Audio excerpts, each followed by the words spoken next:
সুন্দরবনের সার্বিক নিরাপত্তা নিশ্চিত করতে বাংলাদেশ কোস্ট গার্ড সর্বোচ্চ পেশাদারিত্ব, সতর্কতা ও কঠোর অবস্থান থেকে দায়িত্ব পালন করে যাচ্ছে। বর্তমান সরকারের নির্দেশনায় সুন্দরবন অঞ্চলে সক্রিয় সকল জলদস্যু বাহিনী নির্মূল ও উপকূলীয় অঞ্চলে সাধারণ জেলে, বাওয়ালি, মোয়ালি ও বনজীবীদের নিরাপত্তা নিশ্চিতকরণের লক্ষ্যে বাংলাদেশ কোস্ট গার্ডের নেতৃত্বে operation restore piece in Sundarban এবং অপারেশন ম্যানগ্রোভ শিল্ড নামে দুটো বিশেষ অভিযান পরিচালিত হচ্ছে। উক্ত অভিযানের প্রেক্ষিতে গত 12 ফেব্রুয়ারি 2026 হতে অদ্যাবধি 26টি দেশীয় বিদেশি আগ্নেয়াস্ত্র, 10 রাউন্ড তাজা গোলা, 178 রাউন্ড তাজা কার্তুজ, 25 রাউন্ড ফাঁকা কার্তুজ, 187 রাউন্ড এয়ারগান গোলা ও 2টি অকেটেকে উদ্ধার এবং সর্বমোট 21 জন বনদস্যুকে আটক করা হয়। এ সময় দস্যুদের হাতে জিম্মি থাকা মোট 20 জনকে জীবিত উদ্ধার করে প্রয়োজনীয় চিকিৎসা সহায়তা প্রদান শেষে নিরাপদে তাদের পরিবারের নিকট হস্তান্তর করা হয়। বাংলাদেশ কোস্টগার্ডের ধারাবাহিক ও সফল অভিযানের ফলে সুন্দরবনের সক্রিয় বিভিন্ন দস্যু বাহিনী বর্তমানে ব্যাপকভাবে কোণঠাসা হয়ে পড়েছে।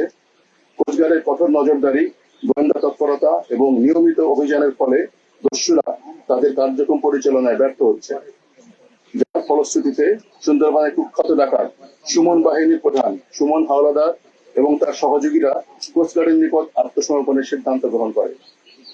এর প্রেক্ষিতে গত 17 মে 2026 রবিবার রাত 11টায় বাগেরহাটের মংলা থানাধীন সুন্দরবনের নন্দবালা খাল সংলগ্ন এলাকায় বাংলাদেশ কোস্টগার্ডের নিকট ডাকাত ছোট বাহিনীর প্রধান সুমন হাওলাদার ও তার সহযোগী সহ সর্বমোট 7 জন ডাকাত অস্ত্র ও গোলাবারুদ সহ কোস্টগার্ডের নিকট আত্মসমর্পণ করে।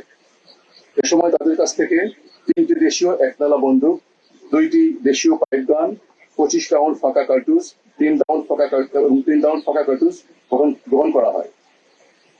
জব্দকৃত অস্ত্র, গোলাবারুদ ও আত্মসমর্পণকারী ডাকাতদের পুনর্বাসনের ব্যবস্থা সহ পরবর্তী আইনানুগ ব্যবস্থা গ্রহণের কার্যক্রম প্রক্রিয়াধীন রয়েছে। কোস্টগার্ডের চলমান এই সকল কার্যকর অভিযানের ফলে স্থানীয় কিছু স্বার্থান্বেষী মহল ও অসাধু চক্র বাহিনীর ভাবমূর্তি ক্ষুণ্ণ ও অপরাধ দমন কার্যক্রমকে প্রশ্নবিদ্ধ করার উদ্দেশ্যে বিভিন্ন সময় বিভ্রান্তিকর ও ভিত্তিহীন তথ্য প্রচারের অপচেষ্টা চালিয়ে যাচ্ছে।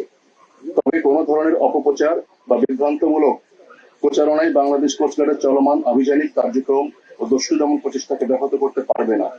এ ব্যাপারে আপনাদের সকলের সহযোগিতা একান্ত কাম্য।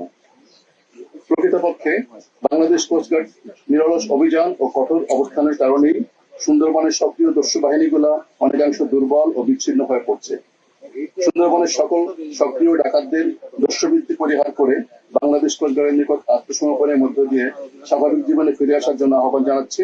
যারা স্বাভাবিক জীবনে ফিরে আসতে ইচ্ছুক, আত্মসমর্পণের পর ঊর্ধ্বতন কর্তৃপক্ষের মাধ্যমে তাদের পুনর্বাসনের সুযোগ প্রদান করা হবে।